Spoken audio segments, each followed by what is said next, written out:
आप लोग इस बात से परिचित होंगे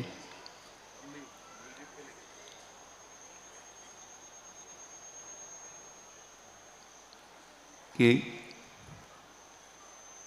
सूर्य का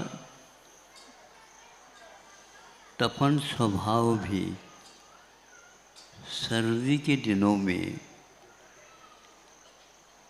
कम हो जाता है। आप लोग सूर्य से उन दिनों में धूप की इच्छा रखते हैं। आप लोगों को सर्दी ज़्यादा लग रही है, भीतर घर में जाते हैं तो और शीत का अनुभव ज़्यादा होता है। बाहर जा नहीं सकते, और बाहर यदि जाते हैं, आज सूर्य कहीं आया ही नहीं। सूर्य तो आया है, समय पर आया है, किंतु सूर्य के प्रताप को भी कोहरा अपने प्रताप से बंद ढक कर देता, ढक देता है। और आप चाहते हैं सूर्य की धूप, ऊष्मा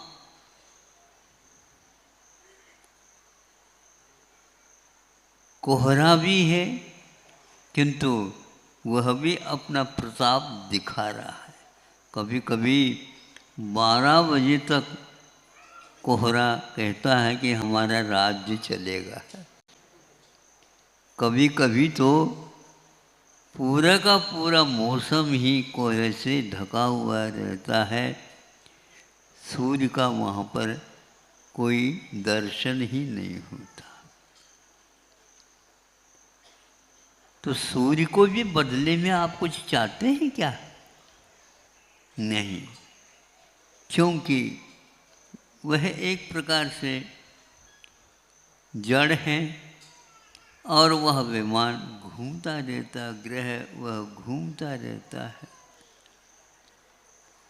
अब वही जब सर्दी के बाद सूर्य प्रतिदिन दिखने लग जाता है, तो आप लोग उन दिनों, गर्मी के दिनों में भी सूर्य को देखना नहीं चाहते। कोई भी देखना चाहता हो तो देख ले। हाँ, कश्मीरी चश्मा लगा करके तो, ये कश्मीरी क्यों है? उससे ग्रीष्म का, आताप का, उस धूप का थोड़ा सा हल्का हो जाता है और वहाँ पर हरियाली छा जाती।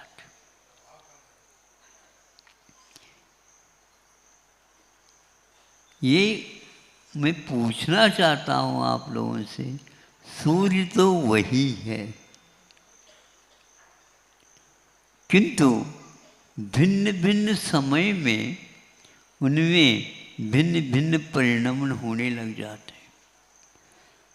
भीतर जाने के उपरांत भी वह और आकुलता का अनुभव करने लग जाता है, क्योंकि सूर्य के प्रताप से प्राण वायु, ऑक्सीजन वह बहुत कम हो जाता है।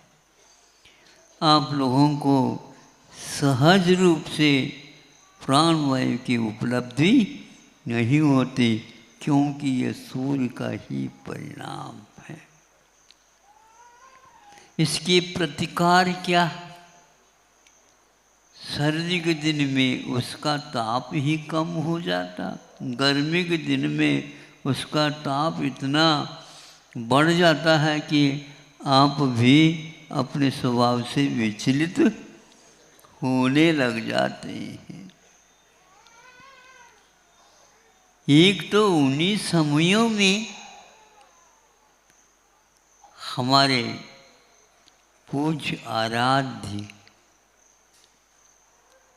सर्दी के समय पर लहर चल रही है, बर्फ का गिरना हो रहा है, सब हो रहा है, लेकिन वहाँ पर अभ्रावकाश आसमान के नीचे बैठे हुए, नदियों के किनारे बैठे हुए हैं।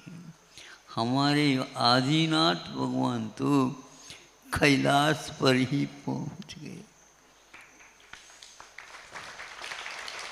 आप लोग यहाँ पर रहते हुए भी इनके बारे में अध्ययन करिए। ग्रीष्म काल में आग बरसती गिर शिखरों पे रहते हैं। वर्षा ऋतु में कठिन परिचय है, तरुतल रहकर सहते हैं।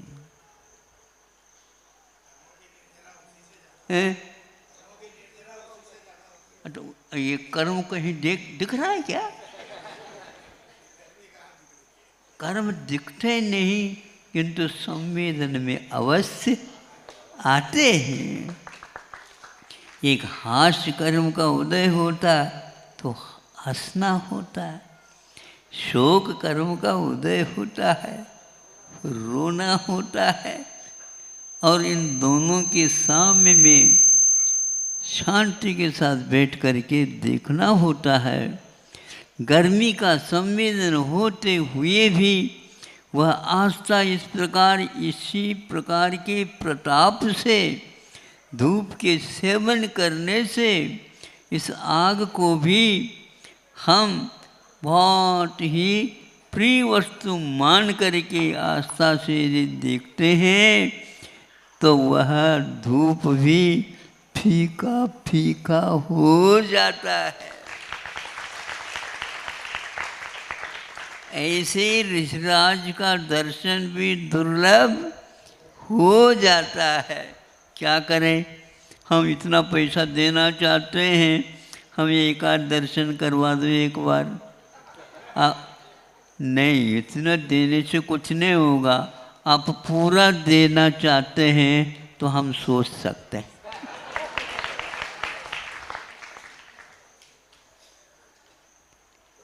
बड़ा अद्भुत है ये।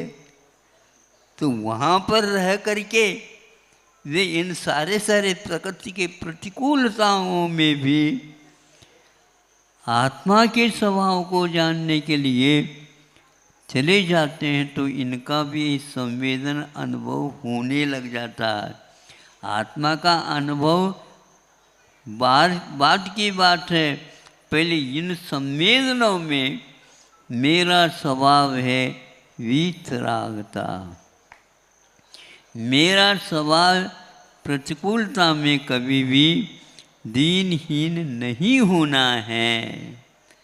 ऐसा जो चिंतन करता है, यह मुझे जला नहीं सकती, यह मुझे सुखा नहीं सकती, यह मुझे किसी प्रकार से मेरे स्वभाव में अंतर नहीं ला सकती, यह मेरी कमी थी। आज तक इस रहस्य को मैंने नहीं जाना।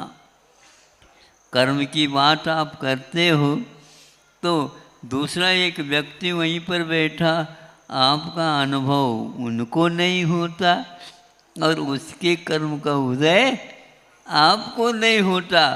चाहे दूर रहो चाहे पास रहो, चाहे हाथ में हाथ मिला कर के चलो, उनका संवेदन वही करेगा और आपका संवेदन आपको ही होगा। तो आपके लिए रोने योग्य संवेदन हो रहा है तो वो किसी प्रकार से कम नहीं करना चाहते हैं गुरु, किंतु होता नहीं है वैसा, क्योंकि आपने जो किया आपको मिलेगा। ये सिद्धांत चाहे आप स्वर्ग में जाओ, चाहे आप नरक में मिले, या और तीन जगते में हो, कुछ सेठ हो, साहूकार हो, कुछ भी हो, उसमें कोई फर्क नहीं पड़ सकता। यह इस श्रद्धान के साथ ही 24 घंटा 12 महीने आजीवन पर्वत के शिखरों पर भी रहते हैं, कोई फर्क नहीं पड़ता है उनको। ये कैसा श्रद्धान है? ये श्रद्धान पुद्गल का नहीं है, किंतु ये श्रद्धान हमारे ऐसे अनुभव करने वाले और शांत मौन बैठे हैं, उनके दर्शन करने से हो जाता है।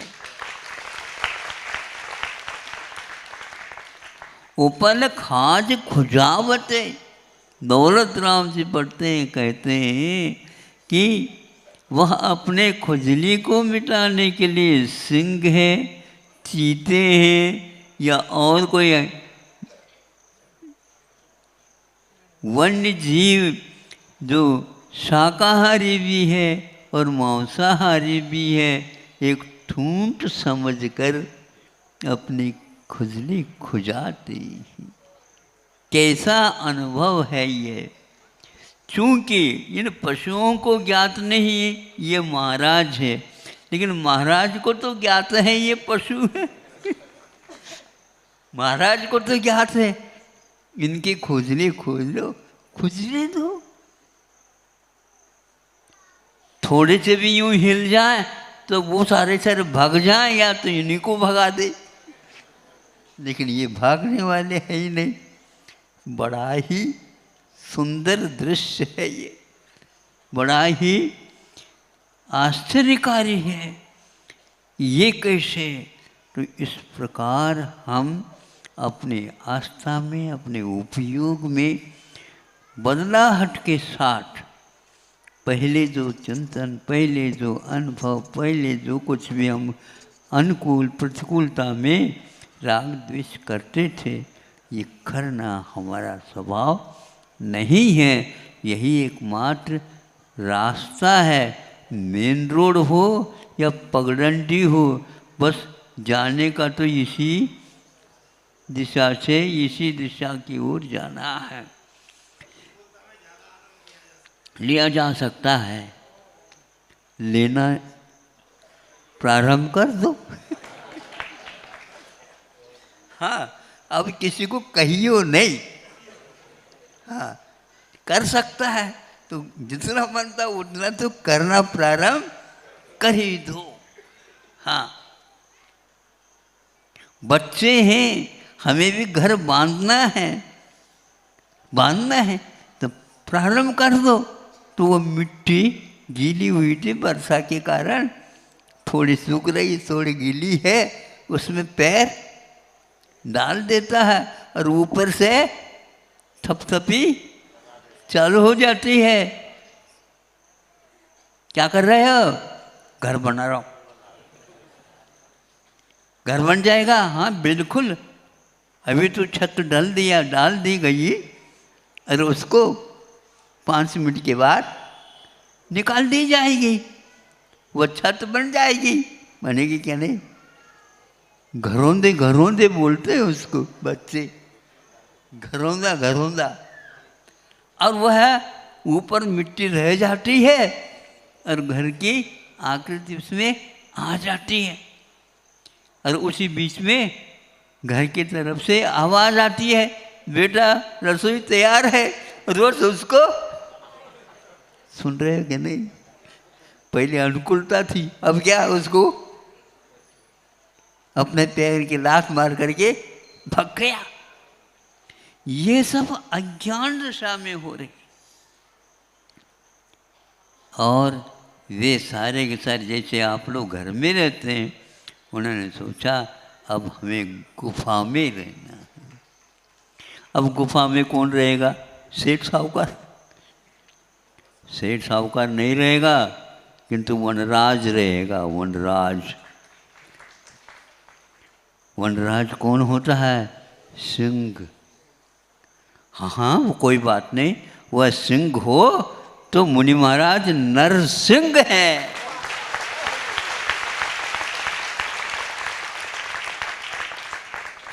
उसके घर में क्यों बैठे? ये तो गुफा है, मुनि महाराजों के लिए विशेष रूप से प्रकृति ने बनाया। वहीं पर यदि मृगराज रहते हैं, रहने दो। और हम भी एक कोने में, वह सिंह सूंघ करके याद कर लेता है यहाँ पर कोई नरसिंह अवश्य आया, जो भागने वाला नहीं। वही वहीं पर रह करके रात व्यतीत करता है और सुबह देखता है तो सूर्य नारायण उदय को प्राप्त हो रहे हैं, और ये तो अभी वैसे को वैसे ही बैठे हैं। ऐसे दर्शन सिंह को जब होता है, उसको भी वेद विज्ञान हो जाता है। और आपको भी आज तक वेद विज्ञान नहीं हुआ। न नरसिंह के पास रहने से आपको वेद विज्ञान होता है, और न ही सिंह के पास देकर भाग जाते हैं। जीव जीव को देख कर भागना, ये क्या है? जड़ को लेकर के तो कभी भागता नहीं। जीव जीव देख करके वह डर जाता है। जीव की पहचान हो जाए तो हाथ मिला लेता है। वही जीव, वही मनुष्य, वही सब कुछ। इस प्रकार उन वन्य पशुओं से भी वे समता के साथ रहते हैं, तो वे वन्य पशु भी वहीं के वहीं रह जाते हैं। कोई उनसे बिना मतलब निष्प्रयोजन कोई भी धावा बोलता नहीं। अपना अतीत का कोई संबंध होगा तो वह भी बोलता है, अपनी डायरी में लिखी हुई है, क्या देख लो। हाँ, है ये वही पुराना व्यक्ति, हमारे साथ ऐसा किया था, हो गया। लेकिन सिंह आदि भी प्रत्येक व्यक्ति के ऊपर धावा नहीं बोलते। वैरी हो तो उसके साथ होता है, और वैरी नहीं है तो अलग ही रूप व्यवहार होता है। इसलिए किसी भी हालत में हमें अपने स्वभाव की ओर, प्रकृति की ओर आना है। जब जब भी प्रकृति बदलती है, वह हमारी प्रकृति पर नहीं बदल रही है। हमारी प्रकृति तो जानना, देखना, संवेदनशीलता, इसके अलावा कुछ है नहीं। कितना गाढ़ श्रद्धान होता है, कितना स्थिर चित्त उनका रहता है, जो इस प्रकार की विषमता में भी उनका चित्त कभी अस्थिरता का अनुभव नहीं करता। ऐसे मुनि महाराजों के बारे में हमें साक्षात्कार नहीं भी होता हो, किंतु जब समय सारादि ग्रंथों का हम पाठ करते हैं अथवा चिंतन करते हैं, पढ़ते हैं, उस समय पूर्व में हुए, वर्षों पूर्व में हुए उन वनराज तो है, वो भी एक ऐसे वनों में रहते, ऐसे उनका चर्या का सामने सामने हमें याद आता है। धन्य हैं वे इस प्रकार अपने जीवन को, कषाय में जीवन को निष्कषायता की ओर ले जाने वाले धन्य हैं वे। और हम भी धन्य इसलिए, कम से कम हम उनके स्वरूप को समझ तो रहे हैं आगम की कृपा से, गुरुओं की कृपा से। हाँ, बदलते हुए भी वह आपसे न हर्ष न ही कुछ भी नहीं करते, किंतु हम भी यदि उसी के समान बन जाएं तो फिर हमारे लिए एक अंतर्मुहूर्त से ज़्यादा नहीं लगने वाला है। बरसों बरसों की बात यहाँ है ही नहीं। यहाँ तो एक क्षण भंगुर में अंतर्मुहूर्त में काम होता है, लेकिन वह मुहूर्त अभी तक नहीं आ रहा है। बस मुहूर्त की प्रतीक्षा करना है और इन्हीं भावों के साथ करना है। आज लोग आए हैं तो हम भी वहाँ से बाहर कहा कि महाराज आज जनता कुछ ज़्यादा है, तो बहुत अच्छी बात है, उनको कुछ बातें कह देंगे। बात तो समझ में आ रही है ना, बहुत अच्छी आ रही है, लेकिन आ करके जा रही है, स्थिर नहीं हो रही है। हाँ, रविवार है, रविवार का अर्थ हमने बता दिया ना, संडे तो है ही, तपन है और वह शांत भी है। यहाँ पर 1 महीने पहले आ जाते तो कूलर साथ ले आते, और वह कूलर में भी लोग कूल रहे थे, कूलते थे। ही नहीं उसमें कुछ। प्रकृति में यदि शीत लहर हो तो आपके लिए मिलेगी नहीं। सभी कूलर भी बंद हो जाती थी और उसमें से भी वह लू ही चलती थी। इसका अनुभव करके जो असंख्यात गुणी निर्जला करके आनंद का या संतोष का या प्रसन्नता का अथवा स्वसंवेदन का अनुभव करता है, वह भाग्यशाली बहुत जल्दी जल्दी मुक्त होता है। अहिंसा परमो धर्म।